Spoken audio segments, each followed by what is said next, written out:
Welcome back, everybody, to the 360-degree Network Automation Congress. It gives me great pleasure to introduce the speaker of the next session, who happens to be the winner of our individual award yesterday at the Network Automation Recognition Awards, Dave Millen, who's the Chief Architect at TM Forum, and his session is titled Intent Enabling Autonomous Network Operations. Welcome, Dave.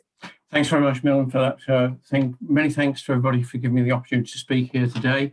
I'm going to have a look at some network automation technicalities with a focus on intent enabling autonomous network operations. It's based on work we're doing in the TM Forum Autonomous Networks program, and I'd like to thank a couple of those members of that project a lot for some of the input on this, which is Kevin McDonald at Huawei and Jörg Niemöller at Ericsson's.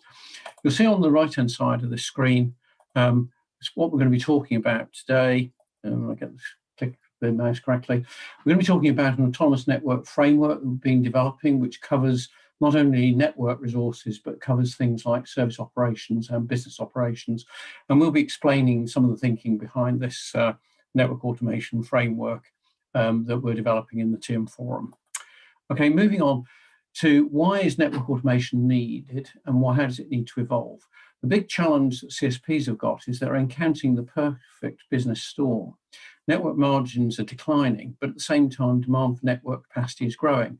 This is putting great stress on service providers, both in terms of OpEx expenditure and also growing demands on operations staff. And the only way to deal with this conundrum, in fact, unsustainable situation in the industry, is to drive growth through improving customer experience and OpEx reduction.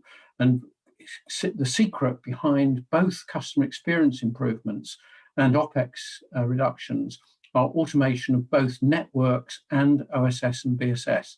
So it's not enough to automate just networks or just OSS and BSS. We need to do both of those things concurrently. So many of you will be familiar with the TM Forum programs. Our flagship program is called the Open Digital Architecture, shown here. It has four primary aspects of a life cycle model covering business aspects, information systems aspects, implementation aspects, and deployment and runtime aspects. And there's also a governance aspect, which I won't say much about today. I'd like to just draw attention to a few items of importance. We have an API program with about 85 APIs and growing, and we have about 75 companies that are signed up to our API manifesto that are committed to either build with our open APIs, use, procure, or whatever with the API specifications. This is a pretty preeminent program in the industry, and we're getting quite a bit of traction in adjacent industries adopting these APIs. What I want to talk about today are some of the factors that are driving evolution of our open digital architecture. Open APIs we've just mentioned, but equally important is softwareization, virtualization, and componentization. As networks move to be more software-based, so we're starting to see an important emergence of, well, exactly how do you do softwareization, virtualization, and componentization? And we have work progressing in our open digital architecture program on all of those things.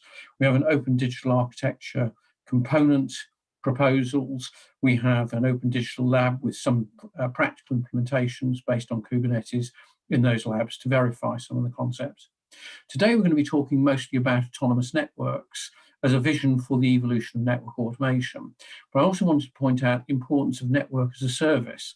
And what Dave, I'm sorry, it seems like the slides are not moving. Can we just...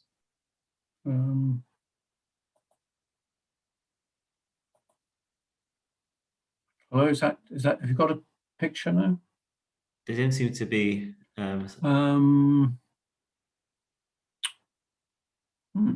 I've got an amber border around the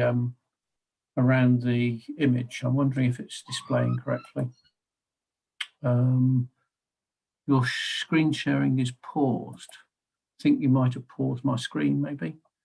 If you share again, I think that might remedy the problem. Is that better? There we go, fantastic. Okay, right, I'll just do a very, very brief recap. I'll just go back. I can find out where the slides are. So as I was saying, the critical issue is about handling improvements in customer experience and OpEx reduction. was the slide I was mentioning, and the use of automation. As I mentioned, we've got some open API programs, but there are 4 areas that we're looking at in terms of improvement of network automation, which covers open APIs, which we've discussed earlier, softwareization and virtualization and componentization, which is affecting both BSS and networks. So what we'll see in the future is a convergence of software-based network applications and OSS and BSS applications. So there's some interest in exploring how those things will actually happen. The majority of this discussion today is about autonomous network operations, which is the majority of what we're going to cover today. But I just wanted to highlight the importance of network as a service as one of the critical enablers for this. Those of you that listened to Joan Mayer's presentation, I think it was yesterday, will have seen a pretty large exposition of the importance of network as a service. I'll just highlight some of the key points. For network automation, within our open digital architecture, functional framework, functional architecture, essentially what we're doing is we put all of the network assets inside what we call production, and we're exposing the capabilities of network engineering and network operations through a set of APIs, which we call network as a service, which is actually one of our more popular API component suites. Moving on to the next part of the discussion, I want to talk about the general evolution from manual towards automated and towards autonomous operations. Now, mostly networks have started off with manual operations, characterized by operations teams providing services that are provisioned manually by themselves. And all the decisions that are made by people in this particular context. But they're also making decisions for operators and for customers. So they're actually interacting with the customers through tickets. They're also working strategy and targets and priorities set within the operator organization. The key thing to note here is that everything is done manually. Where most organizations are moving towards at the moment is moving towards automated operations. And this generally tends to start off with automating the manual processes that have been done historically and introducing both automated workflow capabilities and, in some cases, the incorporation of policies. Now, the targets that they're working to now start to think about things like SLAs, service level specifications, and service level objectives. So we're starting to think more about the intent of the service and the non-functional characteristics of the service, rather than just being manual adoption and reaction to individual things like tickets and service orders. Many companies are also using Tosca models for the orchestration of some of these workflows and policy execution. But what's important here is to note that this still leads to a tight coupling between the services and the policies that are described. And it also means that zero touch is possible with respect to customers, but only where the policies match the situations that have been anticipated. And the intelligence and decision-making in these processes are established by humans at design time. So they're static at runtime, they've been pre-decided. So there's a kind of some restrictions in terms of the responsiveness and the flexibility of these solutions. And finally, the solutions that we're looking at in the TM Forum is an evolution of what is the most common situation in the middle, is towards autonomous operations. And these change the game quite considerably because we move the way of the interaction with both the operator and the customers to a model based on intents, service intents, which is typically set by customers, behavioral intents, which is also set by customers, but also by operators, i.e. how the non-functionals are to perform, and also strategic intents, which are set by the operators themselves. A few characteristics to this is, one is it's a paradigm shift. It also enables the use of AI, and it also allows networks to become self-healing. And if you look at the little diagram here, you'll see that effectively you're automating a control loop, which starts off with awareness of the environment and analysis of the environment, decision-making, and then some form of execution. And it turns out that technologies like AI and data analytics and those kinds of technologies are particularly well adapted to this kind of thing. And it's zero touch because the machine that's running these closed control loops based on intent can actually determine what the utility consequences of risks of making changes to the way in which the networks are managed. Critical point to note here is the first two examples which describe the current practice, the humans are in the loop, whereas in the autonomous operations, the humans are on the loop. They move to a role of supervision of the behavior of machines rather than performing the processes themselves directly. moving to the next topic, we'll develop this a little bit further in the next slide. So this raises an interesting issue about the relationship between humans and machines. And it's pretty clear that humans are pretty good at creative tasks and machines are pretty good at routine tasks. So what the general approach with autonomous networks is to move the routine tasks away from the humans to the machines. And to do that, you actually have to have a model on levels of autonomy that you're operating at. So some of this thinking has come out of the marine and the automotive industry, where those kinds of vehicles can operate at different levels of autonomy. And we're proposing a similar approach for autonomous networks.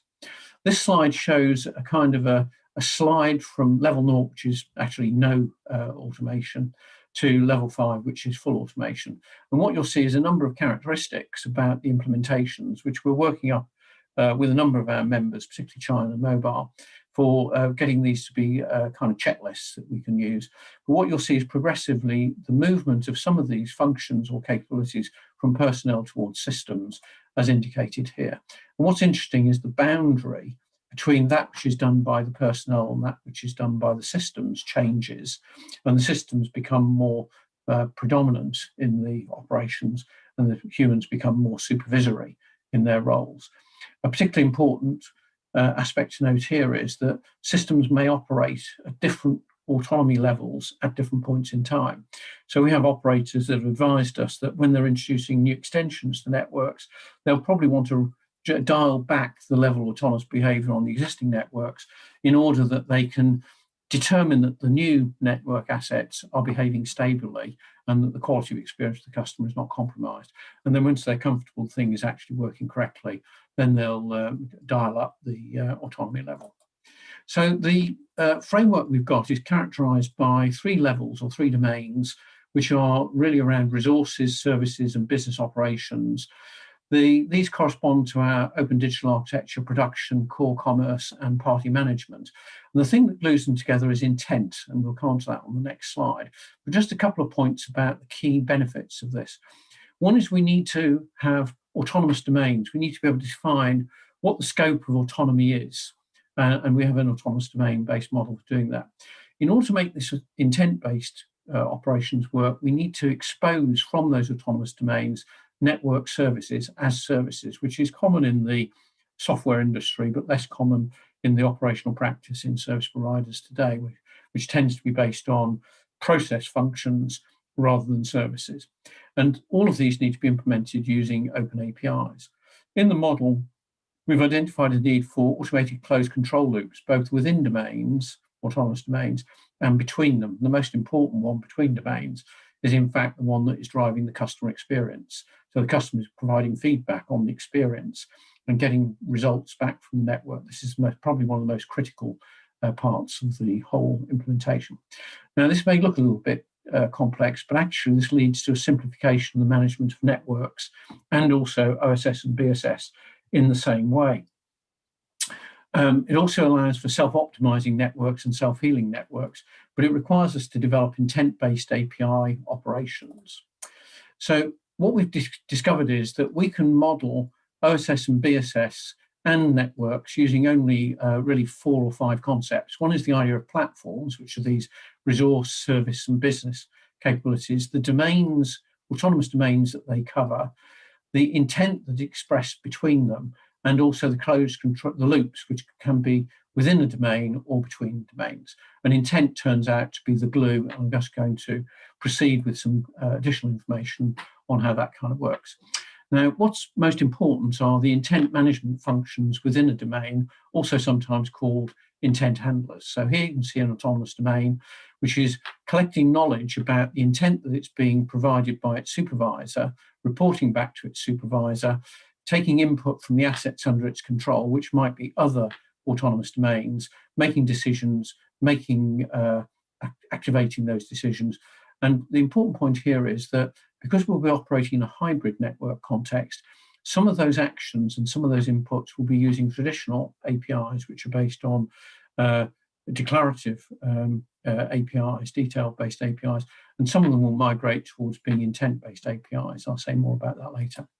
Now, a simplified view about how these intent management functions are working together shows with these simple models, we can build quite complex arrangements of multiple autonomous domains, not shown on the right-hand side, but essentially the intent handlers or the intent management functions are interacting with one another, both vertically and horizontally.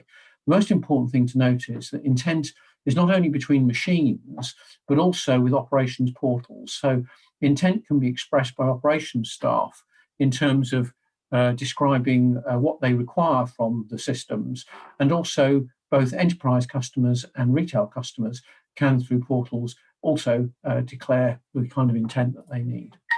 So the basic approach we're taking is to find a unified intent expression or grammar, which covers business intents, service intents, and resource intents. For the scope of OSS and BSS, we'll leverage the TM Forum SID as our vocabulary, which captures what are called, in this particular context of intent, knowledge objects. Our intention is to work with other SDOs to federate our dialects, i.e. based on our vocabulary, with dialects from other SDO domains, such as those that are actively working in particular networking technologies. This is basically the plot. So where we've got so far is we've identified a need to come up with an intent-based modeling approach, which is based on RDF, Resource Definition Framework. And there are a couple of things I just want to bring out about this.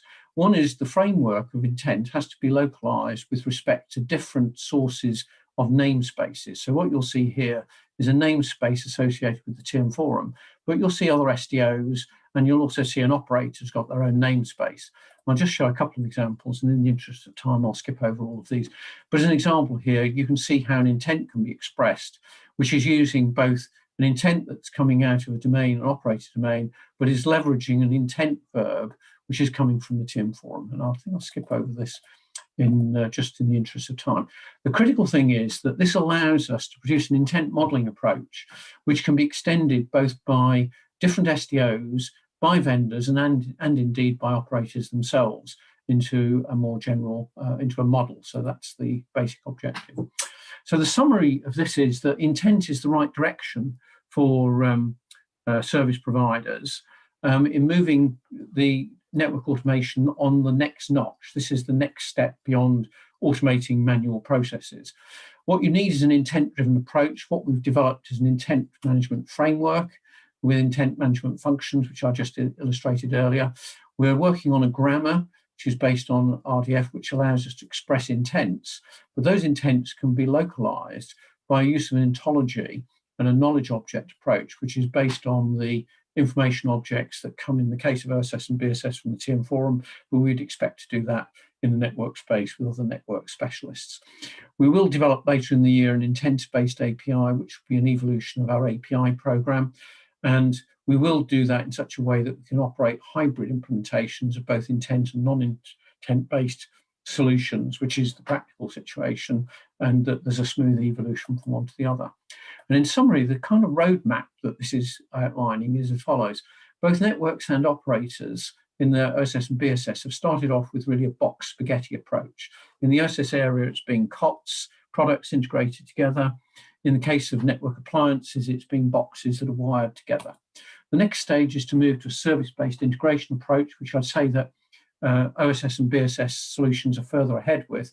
But for networks, what this means is the adoption of network as a service, as opposed to exposing processes. So you describe what the service is, and you describe the service level agreements and characteristics of the service, and then behind the scenes you do all the provisioning, the repair and the billing and those things. This also requires open APIs. For both OSS and BSS, we need to move towards a cloud and componentized solution that affects both network applications and also OSS and BSS. Again, open APIs are important.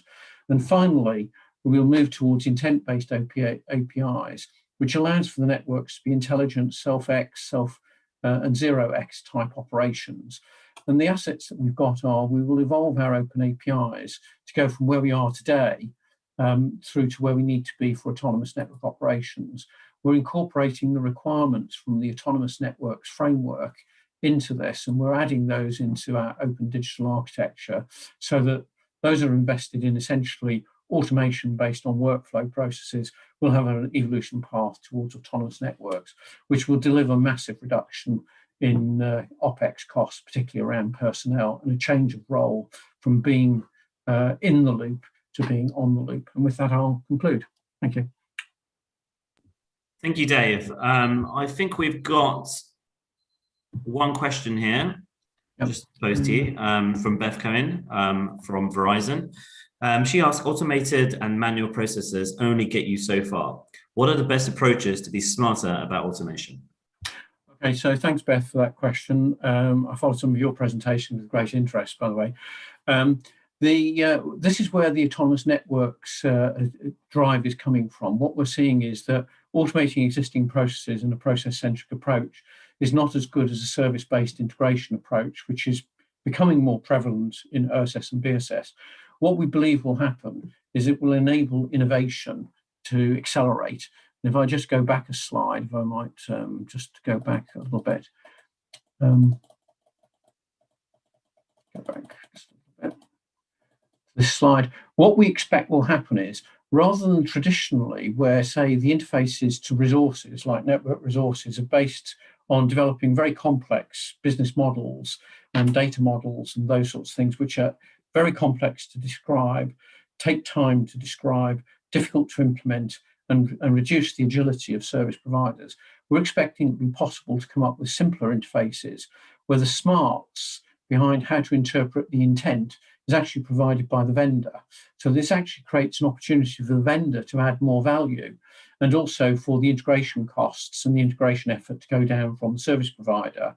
And also it may also help in the RFP process, in that you're not negotiating around a really complex, say for example, we went back 15 years or so to CMIP and GDMO-based models. You have to check that the model that's coming or being proposed from the vendor is what you expected. This leads to a more simplified model saying, these are the actual network services that are exposed by the resource operations. This is how the lifecycle management is managed. This is how you interact with it in terms of requesting a service with a particular intent. And there's a bit of theory that we did based on some of our virtualization work in an earlier project that moves you towards what we've called a feature-based, intent-based interface. And I hope that kind of answers the question at a high level.